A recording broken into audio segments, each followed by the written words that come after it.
Chapter 362 Black Clover telah rilis dengan judul Transmisi, di mana pada judul tersebut merupakan deskripsi untuk menggambarkan sebagian besar yang terjadi pada chapter kali ini, yaitu Marx dan Mimosa yang berusaha memberikan semangat untuk tidak menyerah kepada warga yang merasa sudah tidak memiliki harapan lagi karena mereka telah dikhianati oleh sang Kaisar Julius. Dan sepertinya Asta tidak jadi pulang kampung pada chapter kali ini, karena pada chapter lalu Asta sudah bersiap diteleportasi kembali ke kerajaan Clover. Tapi di chapter kali ini justru tidak jadi lagi karena kedatangan Damnatio. Kesannya seperti dilama-lamain gitu ya. Tetapi sembari menunggu kedatangan Asta, kita akan dihibur oleh sihir-sihir tingkat tinggi dan unik yang berasal dari hutan penyihir, khususnya sang ratu penyihir. Terlebih lagi para anggota Banteng Hitam yang sudah pasti tidak akan diam saja dan akan menunjukkan skill bertarung yang telah mereka kembangkan. Tertulis pada panel awal, ketika langit dan bumi berguncang, apakah sang raja yang kesal bisa terdengar? Lalu kita pun diperlihatkan Raja Clover yang bertanya-tanya tentang apa yang sedang terjadi. Tetapi ia ingin tetap dilindungi bagaimanapun caranya. Pada panel ini bisa disimpulkan bahwa tidak ada ksatria sihir yang melaporkan ancaman dari Lucius. Padahal Lucius memberikan waktu 7 hari sebelum hari penghakiman tiba. Di sela-sela waktu itu, selain meningkatkan pertahanan dan mengungsikan warga, juga berkomunikasi dengan kerajaan lain. Masa sih tidak ada satupun yang melaporkan pada raja?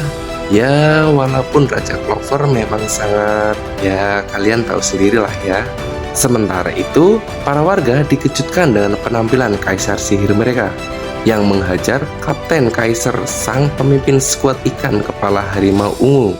Kemudian warga bertanya-tanya, bagaimana bisa Julius menjadi pemimpin dari musuh? Mereka mulai berasumsi jika itulah sebabnya Kaisar Sihir tidak datang ketika kerajaan Clover sedang berada dalam bahaya. Salah satu dari warga berkata, Julius sama Kaisar Sihir benar-benar musuh kita. Lalu semuanya lari ketika bangunan mulai runtuh, sehingga tak ada lagi tempat yang aman untuk menyelamatkan diri. Sementara para warga juga berusaha melindungi anak-anak mereka. Mereka pun akhirnya sampai pada keputusasaan. Mereka merasa tidak bisa berbuat apa-apa lagi. Semua orang sudah sekarat, dan ini adalah akhir bagi mereka.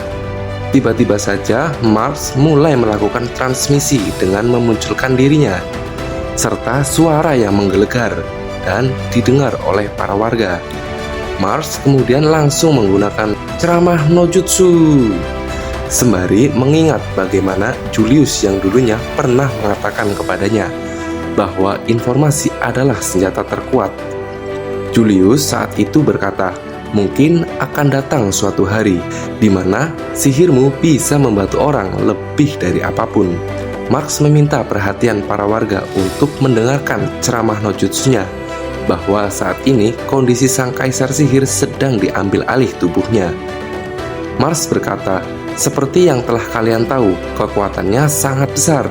Sejauh ini, dia yang terkuat dari semua musuh.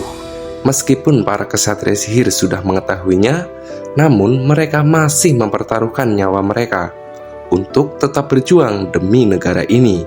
Dan salah satu dari mereka berhasil membunuh Kaisar Sihir satu kali. Transmisi lalu menunjukkan momen saat Yuno berhasil membunuh Lucius. Meskipun Lucius sekarang sudah bangkit kembali berkat sihir gabungan darah, daging, tulang, dan jiwa. Transmisi kemudian diambil alih oleh Mimosa yang telah berada dalam mode jubah bunga putri penyembuhan. Pertama, ia memperkenalkan dirinya sebagai salah satu dari keluarga kerajaan bernama Mimosa Vermilion dan menjadi anggota Fajar Keemasan. Kemudian ia memperkenalkan Yuno sebagai pemilik Grimoire Semanggi Berdaun 4 yang telah meraih banyak prestasi. Bahkan sejak dia bergabung, dia telah berjuang menjadi lebih kuat dengan tujuan mulia untuk menjadi Kaisar Sihir. Transmisi kembali memperlihatkan bagaimana kehebatan Yanto. Yuno maksudnya, sehingga para warga yang melihatnya pun berusaha mengingat Yuno sebagai kesatria sihir yang berada di puncak tertinggi dari yang lainnya. Mimosa kembali melanjutkan perkataannya bahwa bersama dengan para komandan kesatria sihir yang masih berjuang untuk melindungi kita semua, kita pun diperlihatkan Komandan Ril dan sekuat anggota Rusa Biru Langit yang terus melakukan perlawanan. Kita juga diperlihatkan bagaimana Mimosa menyembuhkan luka para warga yang terbaring di tumpukan bunga yang Mimosa ciptakan lewat sihir penyembuhannya. Mimosa berkata, banyak dari anggota kesatria sihir yang terluka dalam pertempuran telah dibawa kepadaku, tapi tidak ada satupun warga yang terluka parah. Di sisi lain, para penduduk mulai bangkit dan terkejut dengan peningkatan mana pada telapak tangan mereka. Mimosa pun menjelaskan jika sihir Yuno seharusnya bisa memberi lebih banyak sihir daripada biasanya. Mimosa berkata, jadi tolong gunakan kekuatan itu untuk melarikan diri. Hiduplah untuk saling menolong, karena kalian juga harus memiliki kemampuan untuk menyelamatkan diri, kekuatan untuk melindungi, kekuatan untuk hidup, kekuatan yang lebih kuat dari apapun. Bukankah itu benar? Mimosa mengakhiri ucapannya dengan mengingat Asta. Ia berkata, tolong jangan menyerah. Dan terlihat keteguhan dari wajah dan hati para warga yang telah menyaksikan dengan hikmat ceramah no jutsu dari Marks dan Mimosa. Kemudian dengan gagah berani, Lord Fuha mengambil perhatian warga dengan berteriak, semuanya, selagi aku bertarung, larilah. Seke pun mengaktifkan sihir Brown Creation Magic Super Save Game Magnum Cannonball. Fuhaha.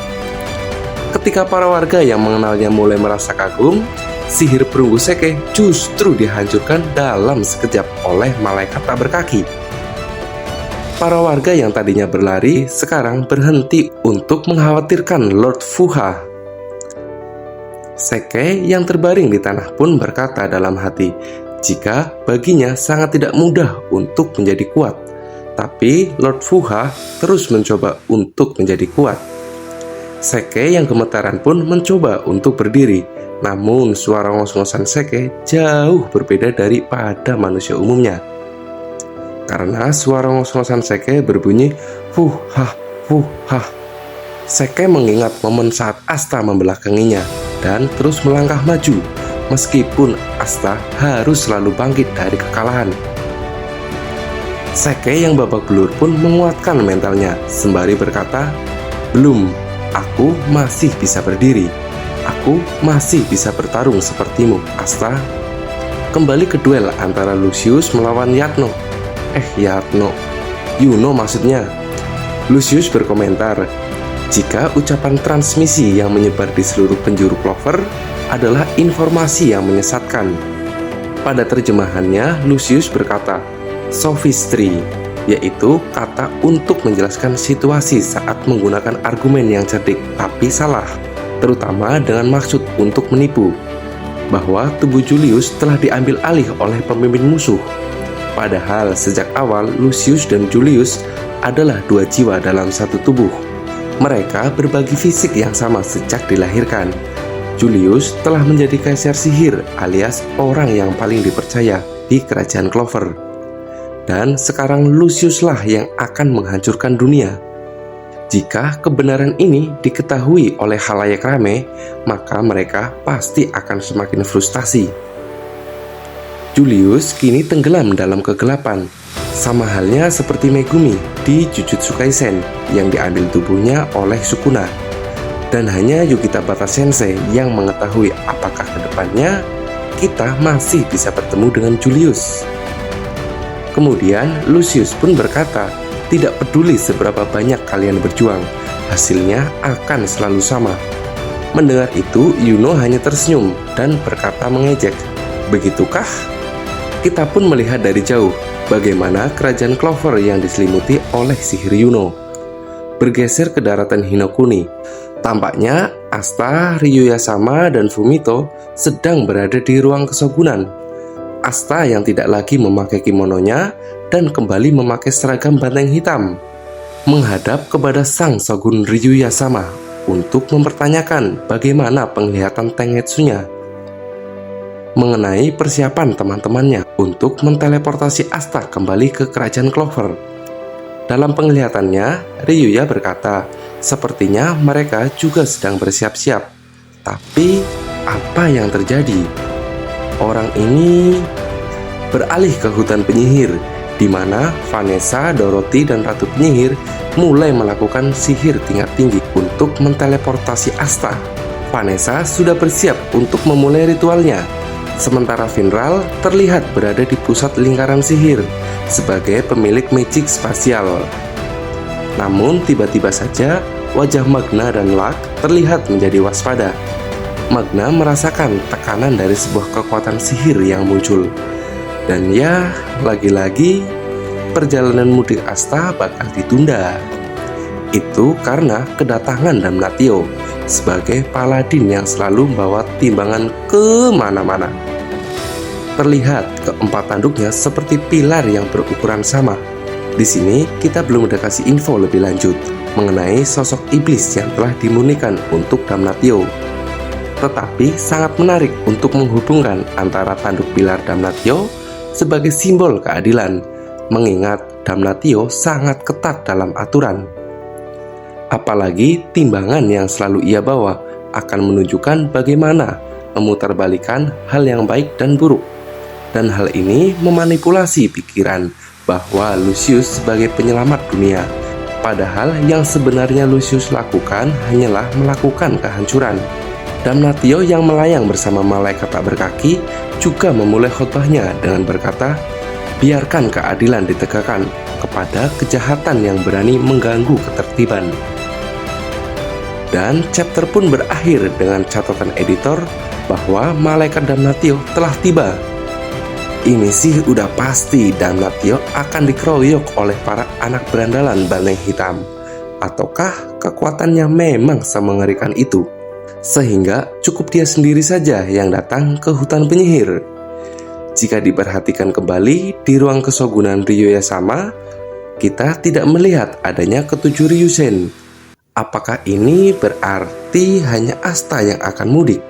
Kita nantikan saja chapter berikutnya. Oke, sampai di sini dulu ya. Sampai ketemu di chapter selanjutnya. Bye-bye.